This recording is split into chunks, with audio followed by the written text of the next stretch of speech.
എല്ലാവർക്കും നമസ്കാരം. ഞാൻ രാജീവ് കൃഷ്ണപുരം. പിന്നെ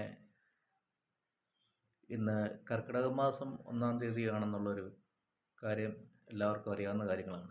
കേരളത്തിലെ മലയാളികൾക്കും അതുപോലെ തന്നെ ലോകത്ത് എമ്പാടുമുള്ള മലയാളികൾക്കും അറിയാവുന്ന ഒരു കാര്യങ്ങളാണ്.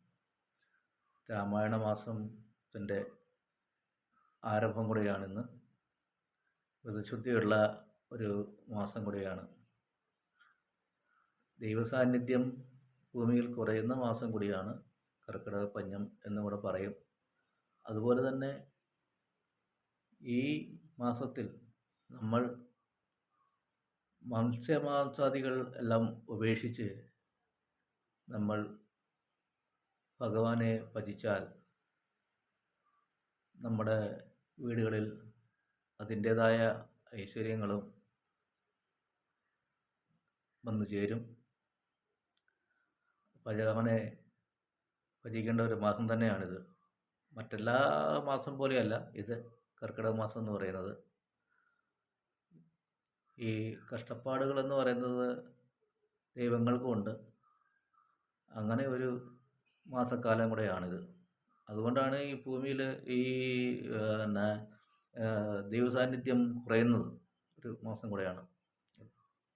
അപ്പോൾ നമ്മൾ അവർക്ക് വേണ്ടി നമ്മൾ ഭജിക്കുകയാണെങ്കിൽ അതിനുള്ള ഭൂമിയിലുള്ള ദൈവസാന്നിധ്യം കൂടും. അപ്പോൾ നമ്മുടെ വീടുകളിലും നമുക്കും ഭജിക്കുന്നവർക്കും അതിൻ്റെ ഐശ്വര്യം ഉണ്ടാകും. ഇവിടെ ഇന്നെല്ലാവരും ക്ഷേത്ര ദർശനം അതുപോലെ തന്നെ എല്ലാവരും ക്ഷേത്ര ദർശനം നടത്തിയെന്ന് വിശ്വസിക്കുന്നു. ഞാനും ക്ഷേത്ര ദർശനം നടത്തി. അതുപോലെ തന്നെ ഞങ്ങളുടെ അടുത്താണ് ഓച്ചിറ ക്ഷേത്രം. ഓച്ചിറ ഭഗവാന്റെ ഓച്ചിറ വല്യച്ഛൻ്റെ എന്നാണ് ഇവിടെ അറിയപ്പെടുന്നത്. ഓച്ചിറ വല്യച്ഛനെ നൊന്ത് വിളിച്ചാൽ എപ്പോഴും കൂടെ ഉണ്ടാവുമെന്നാണുള്ള വിശ്വാസം. ഈ കർക്കിടക മാസത്തിൽ 30 ദിവസവും ഇവിടെ അന്നദാനം ഉണ്ടായിരിക്കുന്നതാണ്. വിഭവസമൃദ്ധമായ അന്നദാനമാണ്. ഓരോ ദിവസവും വെറൈറ്റി പായസങ്ങളും ഉണ്ടാവും.